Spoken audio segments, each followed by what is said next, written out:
Las palabras del cardenal Koch, que es el presidente del Dicasterio para la Unidad de los Cristianos, han molestado mucho a los catoprotestantes alemanes.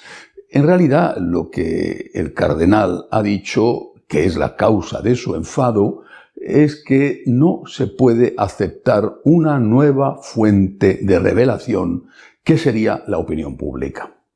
Además de la escritura y la tradición, la nueva teología de la nueva Iglesia reclama esa nueva fuente de revelación. Lo que diga la gente es palabra de Dios. Lo que opine la mayoría, lo que opine el pueblo, eso es más importante que la escritura y que la tradición.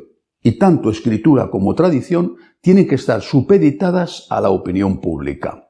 La excusa que han puesto esos catoprotestantes alemanes para enfadarse es que el cardenal Koch comparó, sin hacer una comparación exacta, pero de alguna manera comparó lo que está pasando con el sínodo alemán con lo que sucedió con una parte de la Iglesia Católica en la época nazi, cuando esa parte de la Iglesia Católica se dejó o se sometió voluntariamente o se dejó someter a los dictados del partido nazi.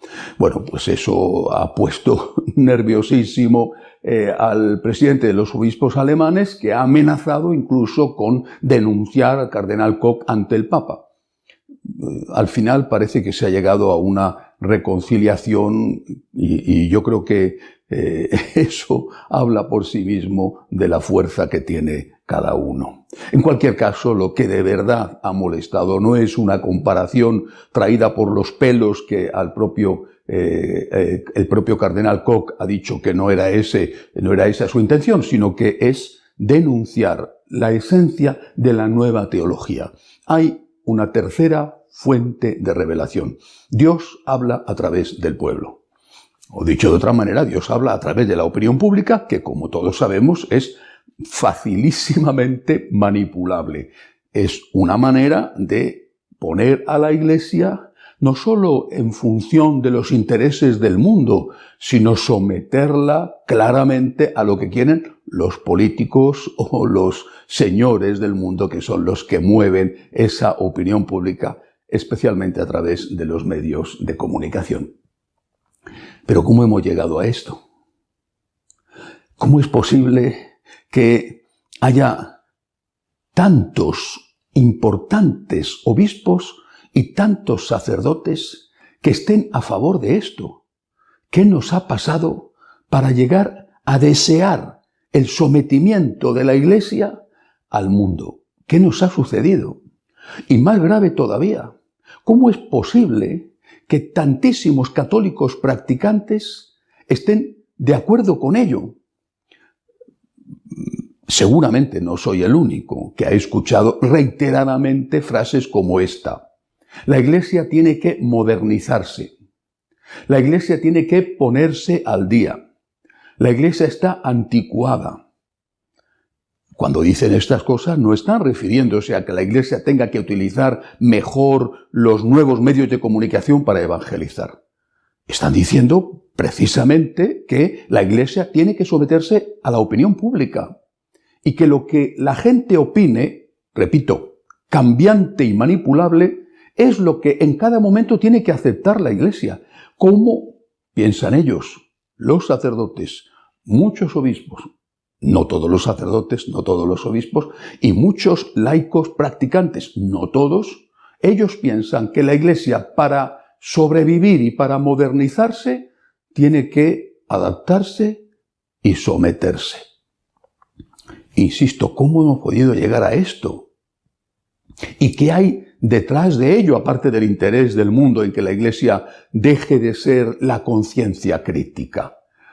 En una ocasión, casi al principio de su pontificado, el Papa Benedicto XVI dijo: lo que antes sabían los niños, hoy ya no lo saben los ancianos. Y llamaba entonces ya a hacer un esfuerzo por la formación del pueblo de Dios. Un esfuerzo que la mayoría no ha escuchado. ¿Pero por qué dijo eso el Papa Benedicto? Porque durante décadas en muchos sitios, la catequesis no era vamos a aprender lo que enseña la Iglesia, vamos a aprender lo que dice la palabra de Dios, vamos a aprender lo que enseña el Señor. La catequesis era, ¿a ti qué te parece? Pues a mí me parece que, tanto con los niños como sobre todo en las catequesis de confirmación, a mí me parece que este era el criterio esencial. ¿A ti qué te parece? ¿Qué opináis vosotros? Preguntaba el catequista. ¿Alguien se imagina que en una clase de matemáticas en los primeros grados o en una clase de matemáticas en la universidad, en la licenciatura de Ciencias Exactas, el profesor preguntara, vamos a ver, a los pequeñitos, vamos a ver, 2 y 2, ¿cuántas son? ¿4, 25, 87? Es absurdo. Bueno, pues eso es lo que ha estado pasando durante muchos años en muchos sitios de la Iglesia. La formación no existe más. Ese pueblo de Dios es un pueblo de Dios desarmado y que cae fácilmente en manos de todas estas presiones que le circundan y que le llevan a decir, sin darse verdaderamente cuenta de lo que dice, la Iglesia tiene que modernizarse, tiene que hacerse moderna, es decir, tiene que aceptar lo que enseña el mundo. En América, desde hace años, se dice católico ignorante, seguro protestante, y se refieren con esa frase a lo que pasa con muchos católicos que no tienen formación y que abandonan su fe católica para hacerse de una u otra secta. Yo creo que esta frase hoy en día se puede aplicar aún con más exactitud a lo que está sucediendo dentro de esos católicos bautizados practicantes que siguen yendo a misa, incluso que siguen comulgando y que piden la modernización de la Iglesia. Hay una ignorancia inmensa, porque de lo que no se dan cuenta es de que cuando se reclama que el mundo sea la voz del mundo, la opinión pública, lo que diga la gente sea la primera y más importante fuente de revelación, en función de lo cual se va a decidir qué es verdad y qué es falso, qué es bueno y qué es malo, lo que no se dan cuenta es que están negando la divinidad de Jesucristo. Si Jesucristo está anticuado y hay que ponerlo al día, si sus enseñanzas tienen que ser superadas, por ejemplo, en el tema del divorcio, o si las enseñanzas de San Pablo tienen que ser reducidas en todo aquello que incomoda al mundo, por ejemplo, en el tema de la homosexualidad, o si la tradición, empezando por nuestro Señor Jesucristo, tiene que ser dejada de lado en aquello que molesta al mundo, por ejemplo, el sacerdocio femenino, y el resto. Si todo eso lo tenemos que hacer, significa que nuestro Señor no es Dios. Porque si es Dios, ¿cómo van a estar anticuadas sus enseñanzas? Si es Dios, sus enseñanzas son para siempre y somos nosotros los que tenemos que adaptarnos a Él y no reclamar que sea Él el que se adapte a nosotros o que se adapte al mundo.